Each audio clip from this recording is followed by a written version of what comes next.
Hi, welcome to America's Grit. I am your host, the sensible libertarian, the one and only. The American war on drugs. A losing war? Stick around. Before we jump into today's video, I want to remind everyone out there watching to say hi to their NSA agent and say thank you for watching and reminding us, even if we're all alone and we think nobody cares, we do in fact have our NSA agent watching our backs. So thanks, bud. So let's dive right into the American war on drugs. First, we've got to ask ourselves, when did it start? In 1970, President Richard M. Nixon signed the Controlled Substances Act, which basically the only thing it did was it created the modern day classifications of drugs. You had Schedule 1 through 5. Schedule 1 being drugs, like illicit drugs such as heroin, meth, cocaine, stuff like that, whereas Schedule 5 would be drugs like your over-the-counter ibuprofen, stuff like that you can get every day, all day long in any sort of pharmacy or any sort of drugstore. Skip forward another year. In June 1971, President Richard M. Nixon officially declared war on drugs in the United States. Let's fast forward a little bit more to 1991. First Lady Nancy Reagan. For those of you who didn't know, she was married to President Ronald Reagan. Throw that out there, not saying y'all are stupid. It's kind of a cool factoid, but still, some people still don't know.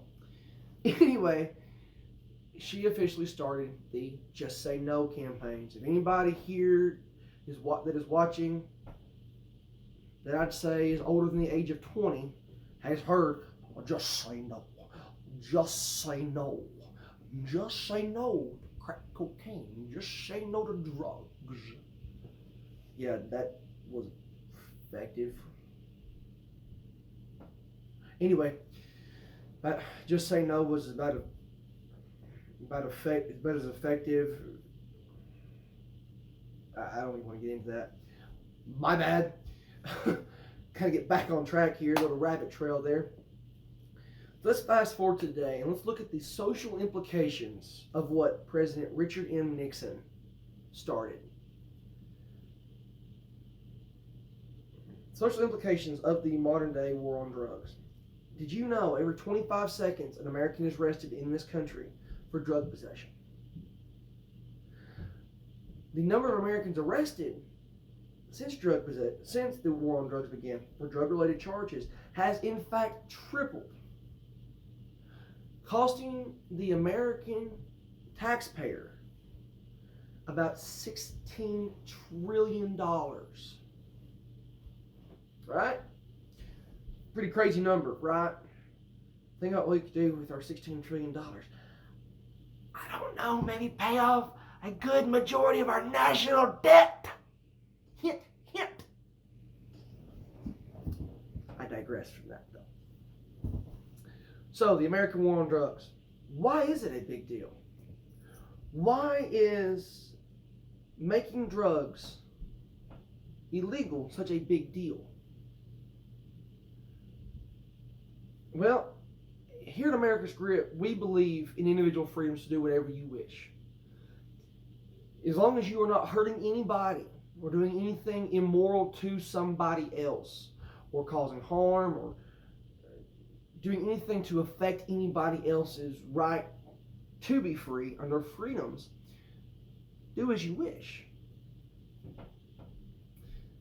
Well, I know my keyboard words get in there. Mr. Libertarian, how do you not care about these people that are using drugs? These people that are dying every day on the streets.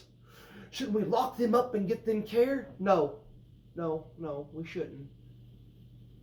We're fortunate enough now that even in the lowest levels of the failed socialist program that is the American public education system. Hint, I do encourage you guys to go watch my other video on the American public education system. It's a failed socialist program. Going back to the main topic here, we are taught from a very young and early age what these illicit drugs can do if we do consume them and partake in them, especially over time, in one hit, whatever it may be. We know. You're not stupid at this point. Unless you literally, during these drug portions for 10 or so years, you're back here like this, You know something. You at least know drugs are bad. Okay? You at least know that. So if knowing that basic education, or having that basic education on illicit drugs or any potential harmful chemicals, and you still decide to go out and do it regardless, you're an idiot. You do not deserve my help.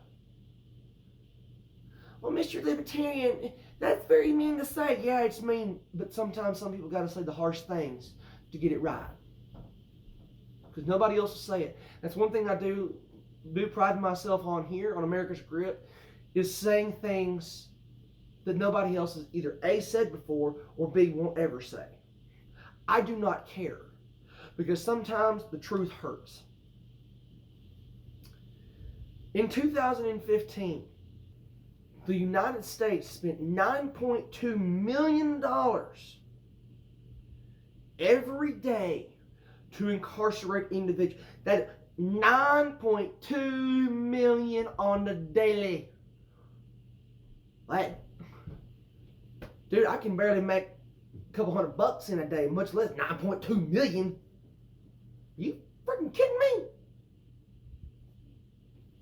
And the thing is, it's not even the U.S. government's money. It's my money. It's your money. It's your neighbor's money. It's your cousin's money. It's your family's money. It's our money we pay in taxes. That we may even freaking agree with the laws anyway. So why do we enforce them? Why? You tell me.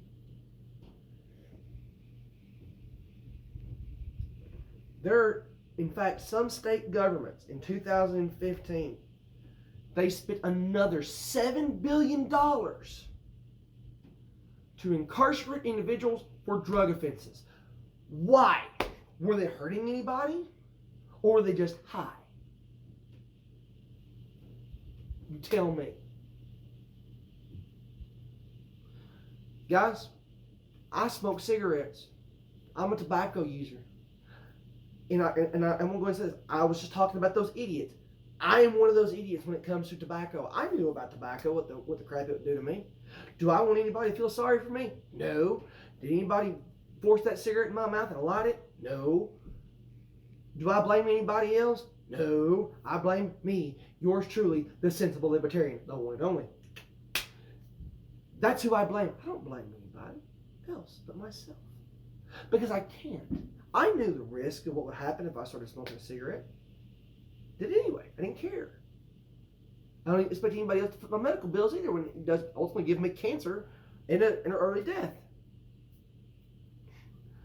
But the U.S. government expects us to cater to those that do drugs that we don't necessarily agree with, and we were all smart enough to stay the hell away from it. Now, before anybody says anything else, I know what you guys do. Say anything else. In contrast, marijuana legalization would save $7.7 billion annually just from incarceration factor and yield $6 billion in tax revenue. What could this country that's $16 trillion in debt, $20 trillion in debt, do with $6 billion annually? I don't know. Maybe help provide some free secondary education, because guess what? $6 billion is worth, how far it could go? It could send 650,000 Americans to school for 4 years for free. And that's just with legalization of one drug. Well, drug. I'm sorry. Wake up. This is my thing. Why is alcohol legal when it has been known to cause more detrimental effects on the body over time in contrast to pot? I'm sorry, I know a lot of potheads. I used to know a whole lot more. These MFers, when they smoked one, I'd keep them out of my damn house because they every last fucking thing I had in my damn pantry and my refrigerator. But that's it. What's kind of worse? They'd sit there and have a conversation, get couch locked, and watch cartoons all day and eat the crap out of some food. Whew. Look, let me honest with you. If I had an alcoholic and a pothead right next to me, I'm worried about the alcoholic and that pothead. I'll give that pothead a slice of pizza as they go on. I might have to fight that damn alcoholic, all depending on what kind of drunk he is. In addition to that, there's no withdrawals really as compared to marijuana as there is alcohol. But anyway, I digress. Guys, this will be a two-part video because I got a lot to put in these videos, a lot to cover. So I'm going to go ahead and wrap up this video for this week. Stay tuned for next week of part 2 on the American War on Drugs, A Losing War. I am your host, the Sensible Libertarian, the one and only.